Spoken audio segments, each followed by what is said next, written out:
On se retrouve pour un exercice assez sympathique sur le chapitre cinétique chimique en physique chimie terminale. Alors un exercice dans lequel on va analyser un graphe, enfin des graphes, où on va retrouver la loi d'ordre 1 pour la vitesse volumique, où on va parler du temps de demi-réaction. Donc plusieurs choses vraiment très intéressantes dans cet exo.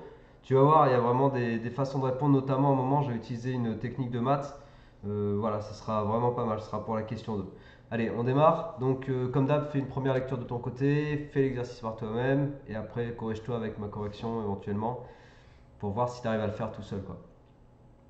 Donc, variation de la température. On sait que la température, hein, c'est un facteur cinétique. Un chimiste souhaite réaliser l'estérification de l'éthanoate de butyle d'équation. Et là, tu as l'équation de réaction. Donc, C2H4O2 plus C4H10O donne C6H12O2 plus H2O. Cette synthèse est réalisée à trois températures différentes. À l'aide de prélèvements plongés dans des bains d'eau glacée, il réalise des titrages par la soude pour estimer la concentration d'acide éthanoïque au cours du temps. Juste, pourquoi est-ce qu'on prend des prélèvements et qu'on les plonge dans des bains d'eau glacée? Parce que l'eau glacée, du coup, tu vas figer la réaction. Ok, quand tu mets dans l'eau glacée, tu figes la réaction, il ne se passe plus rien. Et du coup, il n'y a plus d'évolution, donc tu peux aller faire ton dosage tranquillement. Donc on a les concentrations d'acide éthanoïque, leurs évolutions au cours du temps. Ok, donc l'acide éthanoïque c'est l'un des réactifs, c'est lui là, l'acide éthanoïque.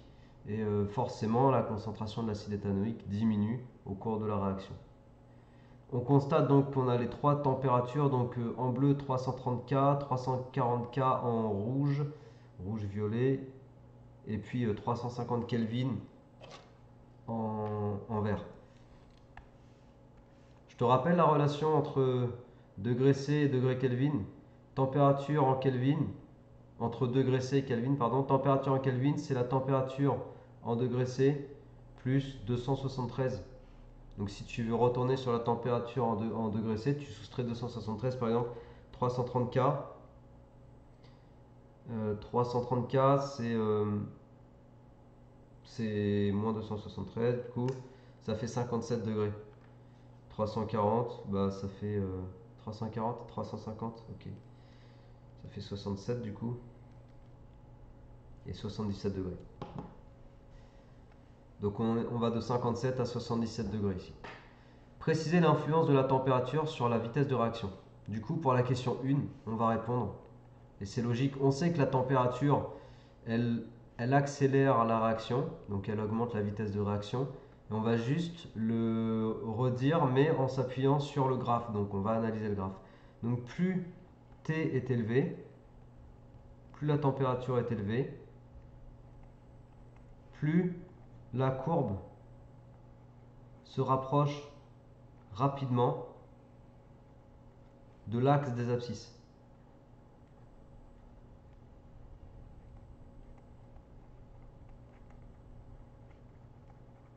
Et se rapprocher rapidement de l'axe des abscisses, ça veut dire quoi? C'est-à-dire plus le CH3COH est consommé rapidement en fait. C'est ça le truc. Plus il disparaît rapidement, plus il est consommé rapidement. Donc plus la réaction est rapide. Tu vois? Donc on a redonné un résultat du cours. Donc la température est un facteur cinétique. Plus elle est élevée, plus la vitesse de réaction est importante. Mais on ne s'est pas contenté de redonner notre résultat du cours. On l'a donné dans le contexte du graphique. La synthèse étudiée suit une loi d'ordre 1 de sorte que la vitesse volumique de disparition de l'acide éthanoïque est proportionnelle à sa concentration. Donc loi de vitesse d'ordre 1, on rappelle ici, pour la question, ça va être pour la question 2, mais on va rappeler ici du coup qu'on a la vitesse de disparition de l'acide éthanoïque que je notais AH égale K fois la concentration de l'acide éthanoïque au cours du temps. C'est ça que ça veut dire, hein, proportionnel à sa concentration au cours du temps. Et on a également, quand tu as une loi d'ordre 1 pour un réactif, ici pour l'acide éthanoïque, ça veut dire que l'acide éthanoïque va suivre une fonction de cette forme-là. La concentration de l'acide éthanoïque est donnée par une fonction mathématique exponentielle, où K est la constante de vitesse. Et on va te dire ici, on va te parler de la constante de vitesse, mais on ne va pas te redonner cette relation. Donc là, dans la question 2, et pour la question 2, moi je vais utiliser ce résultat-là du cours. J'ai une loi d'ordre 1, donc ça me donne accès au fait de dire que la concentration au cours du temps du réactif acide éthanoïque égale une expression de ce type-là. Donc on me le dit, le coefficient de proportionnalité est une constante appelée constante de vitesse dépendant de la température. On précise ici qu'elle est égale à K1 pour la courbe 1, à K1, K2 ou K3. Et on veut associer à chaque courbe sa constante. Donc on veut dire K1, est-ce que c'est pour la courbe à 350K, 340K ou 330 Kelvin? Et bien pour répondre à ça, je vais faire une démonstration de maths, comme je t'ai dit tout à l'heure. Je trouve vraiment pas mal de répondre à la question 2 de cette façon-là, donc voilà ce que je te propose. Alors, on a K1, et c'est là en fait qu'il est important pour moi de maîtriser les maths, mais de maîtriser au sens des outils pratiques, tu vois. C'est pas uniquement connaître ses définitions ou autre, c'est vraiment j'ai un outil et mon outil, je vais l'utiliser de façon pratique. Ok? C'est ce genre de choses que j'apprends aux élèves aussi quand je les coach. C'est vraiment d'être efficace sur l'utilisation des outils. D'ailleurs, si c'est quelque chose qui peut t'intéresser, tu peux aller voir sur mon site internet. Il y a plein de choses que je propose, hein, de la simple fiche synthèse jusqu'à la vidéo de synthèse de cours, même les exos bilan synthèse maintenant qui sont sur mon site. Tu as vraiment beaucoup de choses sur mon site. N'hésite pas à aller faire un tour. J'ai mis tous les liens descriptifs de la vidéo. Mais ça, c'est cette efficacité-là en fait qu'on essaie d'acquérir quand on commence à être efficace, plutôt pertinent dans ses réponses. Donc K1 est plus petit que K2 et plus petit que K3. Jusque-là, tout va bien, on est d'accord? Il suffit que je compare les valeurs. Bon, à partir de ce moment-là, je vais multiplier tout le monde par T, le temps. Donc K1 fois T est plus petit que K2 fois T est plus petit que K3 fois T. D'accord? Maintenant, je multiplie par moins 1. Tu vas voir ce que j'essaie de refaire en fait. Tout ça en fait, ça va me faire aboutir à une étude de position relative. En maths, c'est comme ça que ça s'appelle. On va pouvoir dire telle courbe est au-dessus de telle autre. Et du coup, je pourrais associer chaque constante à sa valeur. Je multiplie par moins 1 pour reconstruire les moins k fois t. Tu vois, moins k en t, moins k de t, moins k 3t. Mais comme je multiplie par moins 1, attention, tous mes comparateurs sont inversés. Et là, je vais appliquer ma fonction exponentielle à tout le monde aussi. Donc ça fait exponentielle moins k en t est plus grand que exponentielle moins k de t est plus grand que exponentielle moins k3t. Et j'ai plus qu'à multiplier tout le monde par la concentration initiale d'acide éthanoïque, qui est la même. Concentration initiale, j'ai mis AH pour acide éthanoïque. Donc AH à l'instant 0 exponentielle moins k en t, plus grand que AH à l'instant 0 fois exponentielle moins k2 fois t, plus grand que AH à l'instant 0 exponentielle moins k3 fois t.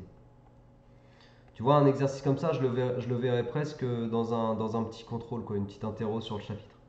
Bon, en fait, on a répondu à la question parce que je vais appeler courbe 1 la courbe qui est connectée à la constante K1. Je vais appeler courbe 2 la courbe qui est connectée à la constante K2. Et je vais appeler courbe 3 la courbe qui est connectée à la constante K3. C1, du coup, est au-dessus de C2 qui elle-même est au-dessus de C3. Bon, écoute, il n'y a plus qu'à lire, hein. Laquelle est au-dessus de toutes les autres? C'est celle qui est à 330 Kelvin, tu vois, cette courbe-là, elle est bien au-dessus de toutes les autres. Mathématiquement, je t'ai dit, c'est une position relative. Donc 330 Kelvin, ce sera avec C1. Voilà, c'est celle qui est à 330 K. Après, c'est 330, 340, je crois qu'elle était en rouge plus ou moins. Et puis la dernière, elle était en vert justement, 350K. Ok? Et là, ça répond à la question. Associer à chaque courbe sa constante, c'est fait quoi. La courbe bleue, la constante c'est K1, voilà ce que je t'ai dit. Ok? Donc voilà, pour répondre à cette question, je trouve que c'est une technique vraiment vraiment pas mal. Il y a d'autres méthodes, hein, sûrement, j'imagine qu'on pouvait prendre des valeurs sur le graphe, faire ses calculs, mais moi j'aime beaucoup le faire comme ça. utiliser les maths de façon efficace, encore une fois en tant qu'outil, pour démontrer quelque chose, je trouve que c'est vraiment, vraiment top, quoi. C'est le must. Donc voilà, pour la question 2, c'est fait. Déterminer les temps de demi-réaction, question 3, les temps de demi-réaction associés. Bon, bah là, on va citer la définition si tu veux, et puis après on va les lire, hein, sur le graphe directement. Donc la définition, c'est le temps, ici en l'occurrence, vu qu'on a la concentration d'un réactif à disposition, on va dire que c'est le temps nécessaire pour que un réactif ait été consommé à moitié. Donc là, de 0,12, on va regarder combien de temps je mets pour être à 0,06. Donc, temps de demi-réaction, question 3. T1 demi égale durée nécessaire pour consommer la moitié de la quantité initiale de réactif.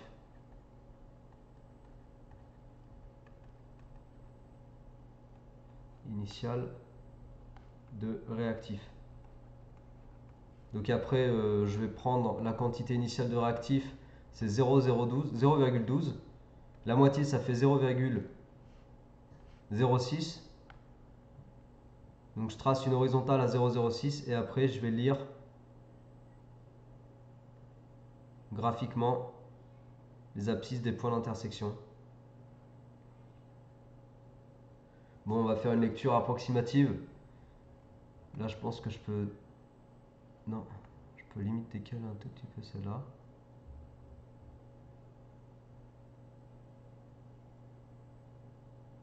Ouais, là à peu près.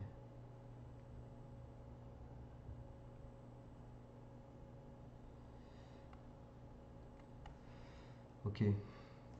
Donc là, ça va faire à peu près 4, je pense. 4 minutes. Pour le deuxième, on va dire 7 minutes. Et puis là, je dirais à peu près 15 minutes. Ok. Donc celle à 330K, le temps de demi-réaction, c'est 15 minutes. Donc celle à 330K, hop, attends, je dézoome un peu.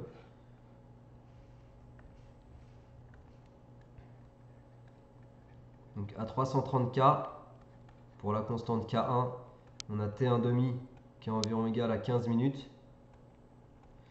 Ensuite en rouge, à 340 Kelvin, pour la constante K2, on a T1 demi qui est environ égal à 7 minutes.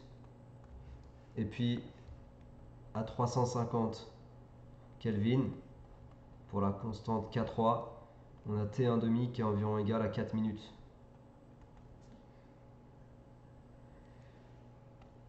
Ok. Calculer le produit. Alors je te remets la... Attends, je vais prendre les valeurs là. Voilà. Hop.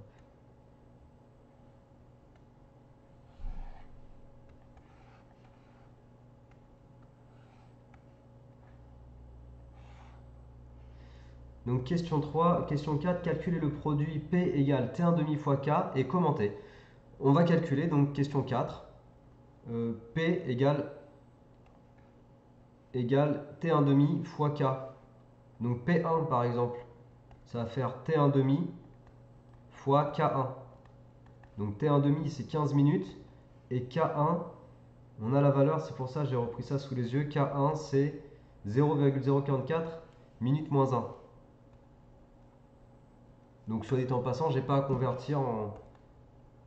Le temps c'est bon, on laisse en minutes. Donc 15 fois 0,044, ça me fait 0,66. P2. P2 ça fait T1 demi multiplié par K2 et c'est égal à 7 multiplié par 0,091. Environ 0,64. Donc c'est assez proche. Sachant que j'ai pas été super précis sur les lectures des abscisses. Et P3, T1,5 fois K3. Donc 4 fois 0,173.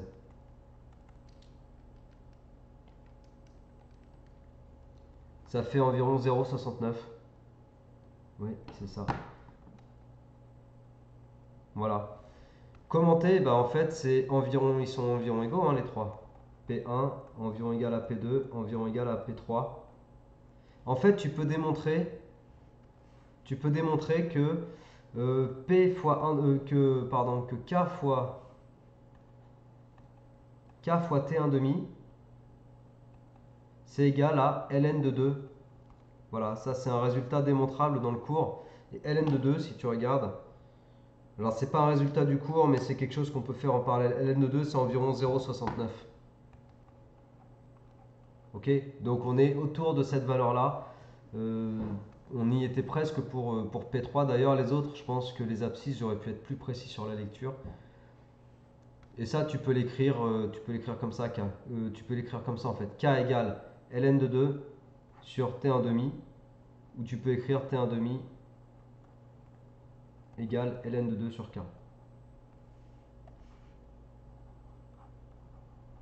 Voilà.